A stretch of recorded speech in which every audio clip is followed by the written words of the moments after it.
Hi everyone, I'm Neha, Marketing and Communications Manager at Involve. I'm so excited to be speaking to Reena Parmar today from Freshfields Bruckhaus Deringer.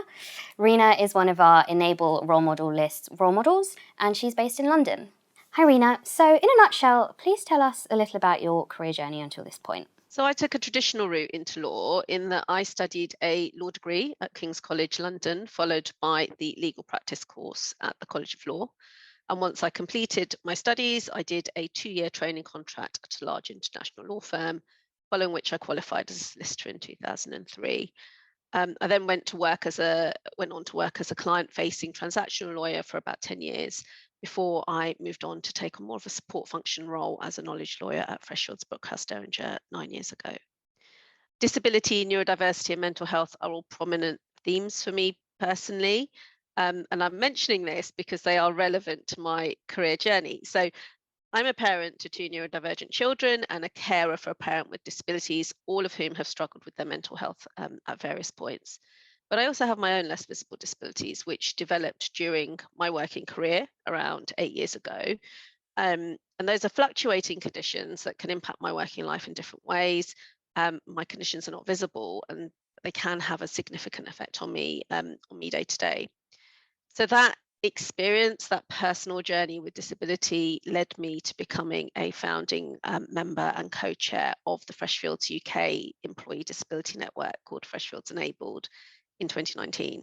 And that network was formed to bring together colleagues with lived experience of disability as a community for mutual support, to promote disability as a key part of the diversity and inclusion agenda because it's often forgotten, and also to discuss ways in which the workplace could be more supportive of our community. And then in November 2022, I stepped down as co-chair of Freshfields Enabled to take up an appointed role as chair of the Law Society of England and Wales Disabled Solicitors Network, having spent the year prior as a committee member to that network. And the Disabled Solicitors Network, or DSN, promotes equal opportunities for disabled people within the legal profession. Alongside those disability-focused roles, I'm also a member of the Freshfields Enabled UK Neurodiversity Working Group, which was established to help raise internal awareness of neurodiversity and to go further in supporting, enabling and empowering our neurodivergent colleagues to thrive. Who is your role model and why? I don't actually have a role model from a professional perspective, and that saddens me. I desperately needed a role model to look up to in the early days of my disability, but I could not see anyone else like me with all of my various intersection identities, being a South Asian disabled woman from a low socioeconomic background. I couldn't see those role models in positions of leadership across the legal profession. And visible representation really does matter, because if you can see it, you believe that you can be it.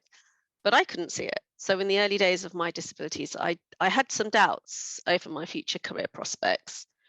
I'm one of many people that became disabled during their working lives, and my whole life seemed to change overnight. Things that came to me with ease pre-disability became much harder, both personally and professionally. I didn't have a mentor, and I couldn't see those senior role models that I identified with in the workplace. I did have supportive partners and managers, and that made a huge difference to my own personal experience. But that context is why I embarked on the journey that I did, because I think we need to be the change that we want to see. We need to show others the art of the possible.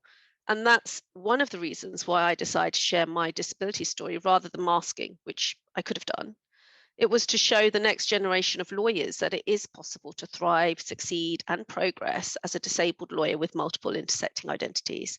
And that's also why I chose to become a senior business services mentor for Black, Asian, and minority ethnic colleagues within our UK business services team. But while I don't have any role models that I identify with from a disability perspective in the professional space, there are several people who I have found inspirational in the legal profession from a race and ethnicity, gender, and social mobility perspective, including Stephanie Boyce, who was the first Black president of the Law Society and only the 6th female to hold that post, and Lubna Shuja, who came after Stephanie Boyce, and Lubna was the first Asian, first Muslim, and 7th female president of the Law Society of England and Wales. So they're very inspirational women in the legal profession. And also kind of a bit close to home, my colleague Lloyd Rees also inspired me to be more open with my personal story through his vulnerable leadership in the sphere of mental health. And then from a personal perspective, my role models are actually my mum and dad. Um, my parents are of Indian heritage. They were born in Kenya, emigrated from Kenya to the UK in the 1970s. Each of them had very little formal education. They left school at a young age. There wasn't much money to go around when I was younger, and they had to work really hard to make ends meet in a country where they had to start from scratch with nothing but the clothes on their back. So I have them to thank for being role models in terms of work ethic, commitment to excellence, and resilience. What's the biggest risk you've ever taken, and what's your greatest career achievement? So in terms of risk, at the start of my disability journey 8 years ago, I didn't say very much about my health conditions at work. My HR team and my kind of partner managers knew, and they were very supportive. But I didn't share those challenges more widely, as it didn't feel like I could bring those kind of what seemed like personal issues and challenges into the workplace. It just didn't feel very professional. And I was worried about the impact on my career progression and the assumptions that other people would make about me. It felt like I had to keep a perception of perfection going. And I was able to mask my challenges because my disabilities are not visible. But I very quickly got to the point of being physically and mentally exhausted with keeping the professional me and the personal me separate at work. And I reached a point at which I knew I could no longer perform at my best if I was keeping parts of myself hidden. It just wasn't sustainable for me. Um, and the COVID pandemic ended up being a real turning point for me, as it gave me an opportunity to reflect on what I could do to create a more inclusive culture within the profession, rather than focusing on what I couldn't do as a result of the barriers that I faced. And that change in mindset was transformative for me, both personally and professionally. I went on to openly share my disability journey at an International Day of Persons with Disabilities celebration event at Freshfields in 2020, because it dawned on me that we as an organisation couldn't become disability inclusive unless people were willing to start an open dialogue about disability at work. And as a disability employee network leader, I felt a responsibility to come forward and set a good example. But I was very worried about how it would land. I wasn't sure whether it would help or harm my professional reputation at work. But the reaction from others was really positive. So many people expressed an interest and offered their support. Um, I'm quite a risk averse person, so that was a big leap into the unknown for me. But it was, as I say, it was transformative for me as a professional, and I feel liberated in that, now that I've shared my story, I have the confidence to be honest and open with my colleagues about my challenges, and that in turn has encouraged other people to be open about their own challenges. So it was a risk, but it's turned into a positive. And then in terms of kind of career achievements, being appointed as chair of the Law Society of England and Wales Disabled Solicitors Network was a great moment of achievement for me, as it showed me how far I had come, both personally and professionally, in the 3 years since I've become actively involved in disability inclusion within Freshfields. So that was a real moment of pride for me. But I have to say that being featured on this role models list is hands down my greatest career achievement to date. I don't know if I'll be able to top this one.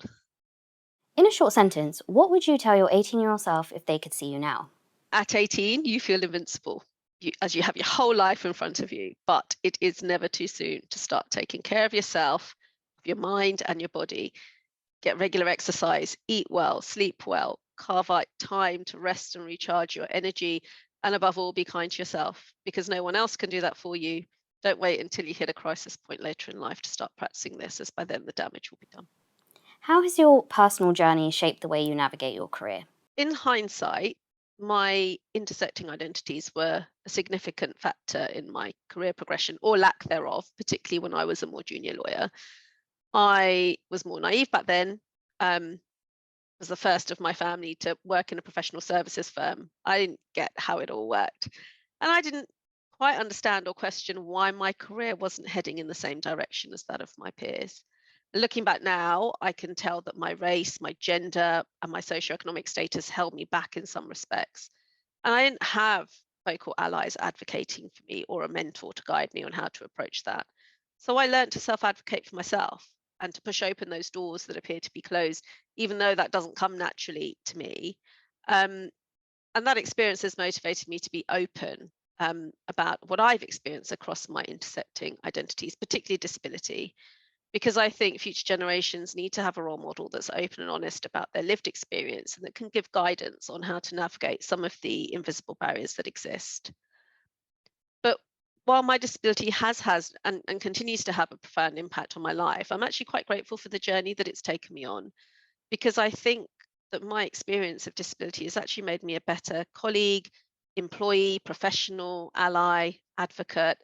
Um, I've learned and refined a number of transferable skills along the way, such as the ability to effectively communicate my needs and provide a safe and open and judgment-free space for others to do the same, the ability to respectfully call out non-inclusive behavior, the importance of authentic and honest leadership, and the need to nurture an inclusive, caring, and supportive environment for team members to thrive. And from a mindset perspective, I'm more open to opportunities than previously I would have been, because in the past, I didn't feel confident navigating outside my comfort zone. But in recent years, my confidence has grown and I've become comfortable with being uncomfortable. And pushing into that zone of discomfort has been a revelation, because I'm now embracing the joy in learning something new about myself and others every day. Um, and with my journey, I've actually learned a lot more about myself. My disability forced me to look within and reassess my values and my priorities. So I'd say, what everything that I've learned along the way has actually is helping me to perform my job to a higher level than pre-disability, while also helping me to tap into the caring and nurturing side of my personality in the workplace, and that has been immensely fulfilling to me. What is one myth or misconception surrounding disability that you want to see debunked? The myth that all disabilities can be seen. People may experience barriers due to non-visible disabilities, neurodivergence, or mental health challenges. Um, my own disabilities are not visible, but just because you can't see it in an obvious or physical way, that doesn't mean that those those challenges aren't there or the barriers don't exist for me.